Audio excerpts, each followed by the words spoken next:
A few weeks ago, I went to a networking meeting with a good friend of mine and an amazing business coach, Katie Nelson. And she introduced me to a lovely young lady, and we were talking. And she told me that she was the founder and CEO of Fitness Design Solutions, and that her passion in life is helping people, especially people like me who sit at my desk all day, to get my body in alignment, get myself healthy, and really build those muscles so that I'm healthy, vibrant, and alive. And then she actually shared with me, because I told her about our podcast, and she said, uh, I'm a cancer survivor. And my ears perked up, on one because of just compassion, and the other is, what does she have to say on this topic? Because a lot of people I know deal with the topic of cancer. And she said, well, uh, one of my passions and what I use my business for is helping people who have had cancer, who have been cured, are in remission, are over treatment, or in treatment, help them get their bodies back. She said, I even did a TED Talk called The Unspoken Truths of the Cancer Journey. And I watched that TED Talk, and it was profound. So I begged Jennifer Cochran, the founder and CEO of Fitness Design Solutions, to be on my podcast to share her journey. Jennifer, thanks for being here. Thank you so much for having me.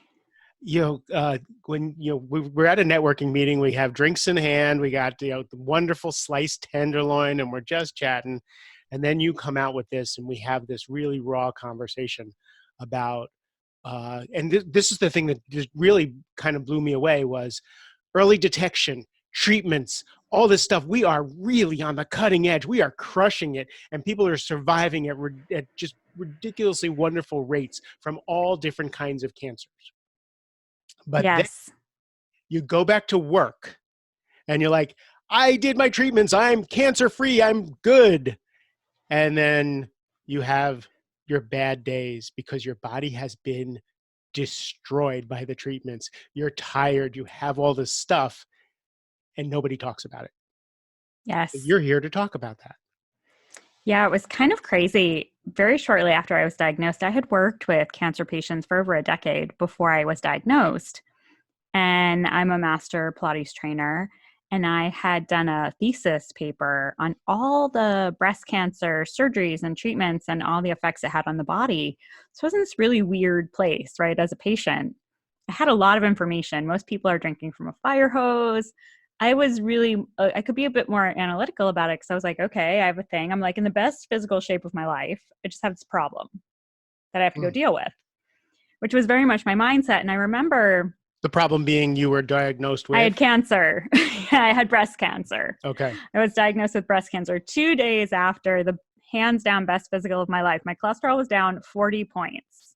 Think about that, Yay! people. 40 points. My cholesterol had always been like between 200 and 235 my entire adult life.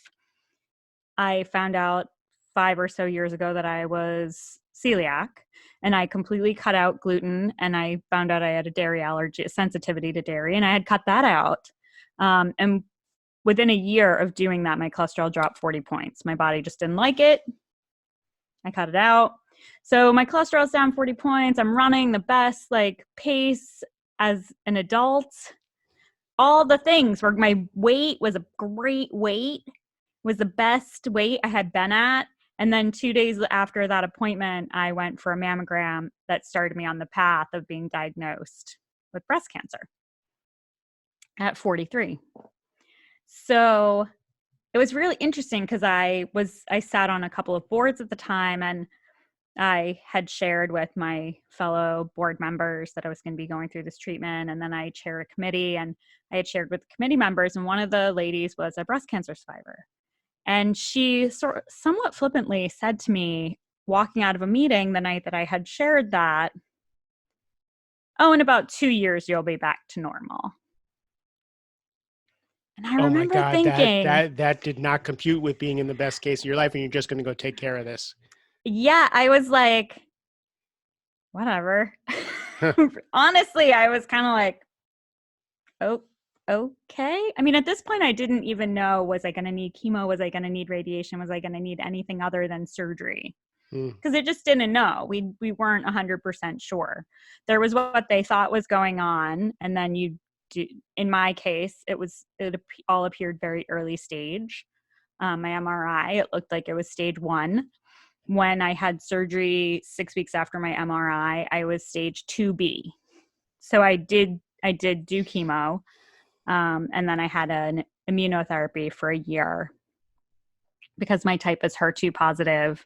So there's an amazing immunotherapy that has been in use for about 10 years, and it's really changed the long-term outcomes for people who have HER2 positive breast cancer, which is fantastic. So it makes my 5-year, 10-year, makes all my things all my prognosis, I guess, so to speak. The odds on your future. Yeah, my risks of recurrence are much reduced from this medication, which is fantastic. But that was really I sort of looked at that like, oh, whatever, that's not going to be me. Like, I've got this. I'm good. It's going to be fine. I'm going to do the thing. I know what I need to do to get my body back together, all those things. And what I've really come to find out is that surviving really is just the beginning. I share in my TED Talk that like I had chemo every 3 weeks, and it was for 18 weeks. And I thought week 1, I was tired. Week 2, I was, better. And week 3, I was back to normal, except the needle on normal was definitely not moving in the right direction. It was going in the wrong direction, and I just didn't know. I didn't know that I was a little less normal after every kind of cycle. And I thought, well, great, when I'm done at the end of 18 weeks, like 4 weeks later, I'm not going to be getting a chemo treatment. So 4 weeks later, I'll be good. Be back out running. I'll be back walking my dogs. And when I got to 4 weeks and I wasn't back to normal, my husband was like, I was like, oh man, like I thought I'd be back to normal. And my husband was like, are you insane? I said, well, what do you mean? I mean, am I not? Don't you know who I am? The exception to the rule? Right. Yeah. And in a lot of ways, I was really fortunate. Like my surgeries I had a bilateral mastectomy with reconstruction. I've had some scar tissue issues. My body just likes to generate scar tissue. So I've had some pain associated to that. But in the grand scheme of things, I've had great outcomes. And because you don't hear from the people who've had great outcomes, people who've had great outcomes from their surgery are like, oh, I'm really fortunate. Like, so we're not talking about it. And who am I to complain? I'm here. Right. Yes. Right. So I'm a little tired. Right.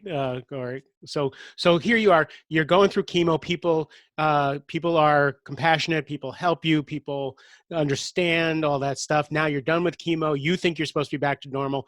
People are onto their own things, and now you're left with, I'm grateful, but I don't feel good. Right. I'm healthy, but not as healthy as I would like to be and thought I would be. Now what do I do? It was really crazy too, because I've never been a morning person. So I'm a night owl. I come by it honestly. And it really became very evident because I started having extreme challenges getting out of the house for early meetings. I was a member of a lead share that met at 8 a.m. There were days where I'd be in such a cold sweat getting ready to go to that meeting that I'd be changing my clothes because I would just be sweating, like just not feeling well, and then I'd get to the meeting and I'd be green. And I was like, this is after the chemo's done. This is after everything was done. You're supposed to be just fine and dandy. Yep. After everything was done. And I was like, this is not okay. Like, I can't be in this state. Like, I help people move for a living. I have to look healthy. Yeah. I have to look like I can move my body. Come to my fitness center because I look like the peak of health. Exactly. And it was very surprising because what happens is you have all this support. So people you never expected to show up are showing up. And people you thought were definitely going to show up have sort of disappeared because they now don't know how to deal with what's going on. And then you get to the other side and it gets kind of lonely. Like a lot of the support drops away and people expect, I mean, I run my own business, so it wasn't like I was going back to an office where people now have the same expectations of me. Like But I you, worked straight through. yeah. But now you talk to people who are going through that. Yes. So the universal experience is when you go back to work. Talk about that. So people definitely think we're back to 100%. Like we're good. And people will say, "Are you good?" Yep. Yep, I'm good. Except that we're not 100%. We can't perform. And it's interesting because even in the way that you describe like moving from your 20s and 30s into your 40s, like we can't do this, we can't push the same way. It's the exact same thing after cancer, except that cancer puts you like a little bit back on your heels. Mm. And then and it gives you a different perspective. So the things that were important before, maybe I find them less important now. So how I prioritize things is different, and really talking with people about that. I have a friend in the UK who was commuting into the city, and she is like she's an award winning architect, technical architect. And she was working on a project with a new project manager, and she said, I can't do the commute tomorrow. She had commuted 2 days into London, and she said, I can't do the commute tomorrow. It's too, like, I'm exhausted. And she's a 2-time survivor, Mm. just coming off chemo, radiation, another surgery. And this project manager didn't know her. They hadn't worked together before. And she said, I'm just exhausted. And the girl looked at her and said, aren't we all? And because she was so confident in her skills and had been so supported by her management, she got home and then she called that project manager and she said, look, I'm not coming in tomorrow. If you want me to take a sick day, I'll take a sick day. I'm happy. Like, here's all the work that I can do remotely. But it's not okay for me physically to push myself to this place. And it's not necessary. Mm. And I gave her so much credit for saying, you know what, we're going to have a conversation. There's so much skill in that. There's the bravery. There's the Yes. self-assuredness to know, right? There's, for me, like, if I know that I would be sick of people saying to me, are you okay? Are you Mm-hmm. okay? Like when I got sick, and and I couldn't stand it anymore. And I didn't know how to balance I'm not okay, but don't worry about me. I got this. But if I need a minute, give me a minute. Right. So there's so much skill in what she did. I'm Yes, really, that's a master class in taking care of yourself. absolutely. And being able to recognize it. Like I left the lead share that I belonged to because I was like, you know what? Mornings are bad. Mm. Like I didn't like mornings before, but they're like actually physically bad now. But that's the difference between aren't we all tired and no, I'm tired and I can't find. It's not about me watching a motivational video and getting my ass out of bed. Exactly. Exactly. And to be able to step back and say, okay, I was doing this thing before because I just pushed to do the thing. And now pushing to do the thing is actually not beneficial. Mm. But how can I do the thing differently? Like from a Pilates perspective, I have a mentor who he's down in Miami. He had a client who was a former professional golfer on the senior tour. She golfed 4 times a week, 4 times a week, and she was in her 80s. So she did Pilates 3 days a week to keep her body moving and to be able to golf and do the thing she loved. He had another client come in who was also a physical therapist, and she couldn't lift her arm to get the cup off the third shelf.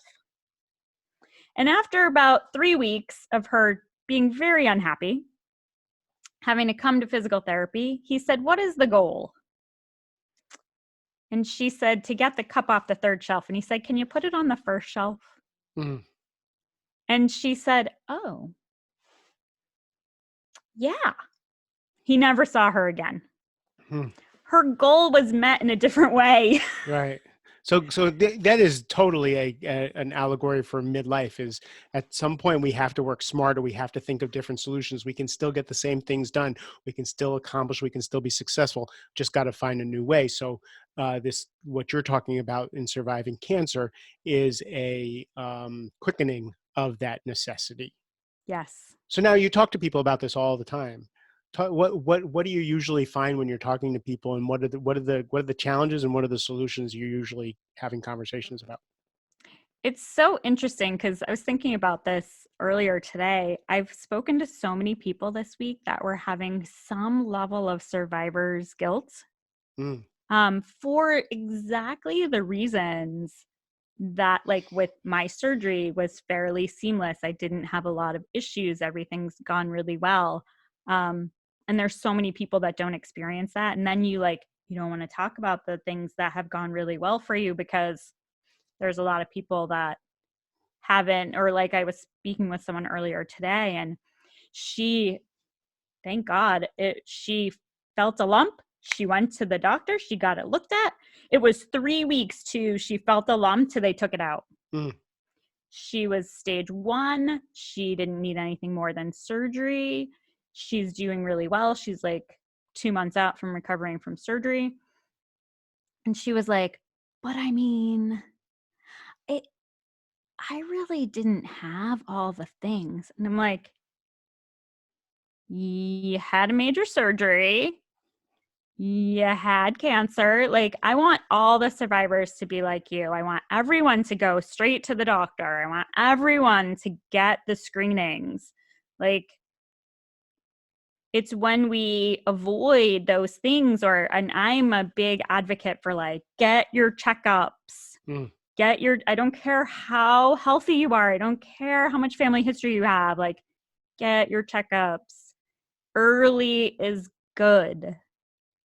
And I see people on the flip side too. It's very interesting. There is a study in the New England Journal of Medicine on cancer survivorship, and currently there are estimated to be about 16 million Americans surviving cancer currently post active treatment. But here's what happens: you go through treatment, you have this like direct line to the nurse's station, you're seeing your doc once a week, they're doing blood work, your constant parade of appointments. And then you finish chemo or you finish your treatment and they're like, "See you in 3 months. Yeah, it's almost like you were popular, and now you're not Peace popular out." anymore. Right. And then you are like a month out, like me. "Well, why am I not back to normal?" "Oh, because that's normal." But we don't know that's normal because no one told you. No one said, "Hey, it's going to take time. How's your mobility? Like, exercise isn't prescribed." They're so much quicker to prescribe an antidepressant and an anti-anxiety, which anxiety and depression are really common. Fear of recurrence is very common. Yeah, you talked about that in your TED talk, that depression, like you survive, and then depression can set in, and anxiety, and then what do you do with that? Do you Yes. medicate that, or do you actually work through it? The really interesting thing for me being a movement specialist is that when specifically in that study, they had like all the treatments for the different conditions, and movement was almost universally one of the treatments, but it was the last treatment listed. And for me, I'm like, why don't we flip that? Like, just having someone go outside for a walk in nature for 10 minutes. There's research that supports how beneficial that is for the body and the mood and all the things. It helps to relieve discomfort in the body. Like, it helps to reset our mood. It gets us moving. And just that act of like getting up and going outside, like someone can go out for what they think is going to be 10 minutes And then at the end of 10 minutes, they're like, oh, this is, I could stay out here longer. Mhm. Um, and it's kind of frustrating for me to see, oh, we're gonna medicate someone for depression, where what they really might need is to go outside or to go and talk with someone. Because I think we also don't, some practices have mental health professionals baked into the practice. My mom had what's considered a stage 0, a DCIS, last spring. And after her surgery, she had to go and meet with the psychiatrist in the practice to make sure that she had a support system and that she was okay with everything that was going on, and to kind of get a baseline of, and I was like, that's great. Everyone should have to do that. So keep Everyone going, should keep have that going, keep going with experience. this. So now, so let's just say you're writing an article for medium.com, and they want the 5 things you should either look out for or the 5 things you should do, because that's all anybody ever has time to read. The 5 things you should look out for, the 5 things that you should do after your treatment's done. What would you suggest to someone? So I would suggest, and in terms of talking with a either a therapist, or it could be a health and wellness coach. Like, you may be feeling really okay, but you just don't know what the next step is. Coaching might be appropriate in that case. It really just is a matter of kind of where you are. And a skilled coach will be able to guide you in that direction as well. And getting moving. Like, going to, here in this area, we have Life with Cancer, which is an amazing resource. They have Life exercise with cancer? classes. Yes. Innova has a program called Life with Cancer. I'm a cancer exercise specialist. So you can go to the Cancer Exercise Training Institute, CETI, and they have a list of cancer exercise specialists who can help you get Really? So you're moving in Ashburn, again. Virginia, so we'll plug you. Yes. The Fitness and Design Solution Center is in Ashburn, Virginia, but you can go to this website. Say that Yes. again. What is it? It's the Cancer Exercise Training Institute. I believe it's CETI. So we'll put that in the And link, because so you can find someone like Jennifer yes, in your area. Very cool. yeah, you can find someone who, or if there happens to be, I am a cancer exercise specialist, but I also, as a survivor, have a very different perspective. So I can help give someone the tough love that they need. I can empathize with them and understand where they've been, but I can also give them the tough love to be like, try to, let me know how that goes. And I think moving is really important because we don't know what we don't know. Like, if we have discomfort that's lingering in our body, sometimes just moving our body can start to reduce that discomfort and that pain. And it also can help our mental condition. So talking with someone, getting moving, um, having that having a person that you can call and just say, oh, today is not a good day. Because sometimes just voicing Yeah. that something sucks and not being like, oh, it took me an hour to dry my hair today, but I have hair, so I shouldn't feel bad about that. I'm exhausted and had to take a nap when I was done, but I should feel good about it because I have hair. No, it's frustrating. Right. You used to be able to just dry your hair and you didn't think about it. Which Now it's hard. that illustrates to me another is just some self-compassion, love Yes. and forgiveness for yourself. Yes. Absolutely. So Can't imagine yes. beating myself up for getting cancer. What did I do wrong? I shouldn't have used deodorant. Like I just did all these things. It was my lifestyle. It's my genes. It's whatever. I had toxic thoughts. If you're a new age, right? All that stuff, and I then heard giving yourself a break. someone, yeah, I heard someone, or I was reading someone's post the other day who has cancer, and she stated that I must have been unhappy because happy people don't get cancer. Right. Yeah. That's a good one. And I was like, oh, no. And first of all, who is happy all the time? Mm, And is that real? I mean, we all have bad moments. We all have challenging things, and that's totally okay. It's okay to feel all the things.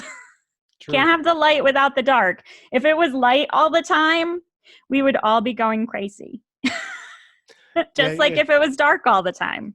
It's interesting because part of my spiel when I'm saying my things is that cancer, heart disease, diabetes, suicide, depression, all that stuff is rampant in our society. Yes. So yes, there are societal things that make the field fertile for these diseases and these things. Still not our fault. Taking Yes. responsibility and kind of owning it will help us own healing. Fault is the dangerous thing to be bringing into the whole thing. Um, Yes. so so cool. So thank you for sharing this story. I just think it's so necessary. Like I can just start ticking off people who are in different various stages of what you're talking about just in my own life, right? How can people get in touch with you? So you can get in touch with me by my website, fitnessdesignsolutions.com. There's Great. a link to connect with me. You can either email me or schedule a 15-minute get acquainted call if you want to chat with me. I also have 30-minute wellness tune-ups. It's just a conversation. There's no fee for those. So you can schedule those right on my website under services. And the podcast is there as well. I interview survivors and have them Uh, tell their stories. oh my God, I almost And forgot about your podcast. What's the name of your podcast? so my podcast is going through a little bit of a change, but it's called the Cancer Cliff Notes. Cool. We will put a link to that also because I'm sure anybody who's piqued interest for this conversation is going to want to connect with you and listen to that. So that's also all that's going to be in the show notes, so nobody has to remember it while they're driving because they can just go back to their website and go to my website or wherever they found the podcast and click on those links to find you. You're such a Awesome. gem. Thank you for being here. I'm so glad that Katie connected us. And I'm actually going to be coming to see you to help me with my moving solutions because I'm definitely having issues. So thank you. Awesome. Thank you. This has been amazing. Thank you. And to all of you wonderful people who are still with us all the way to the end, I love you. I appreciate you. And thank you for your precious time and attention. Have a great rest of the day.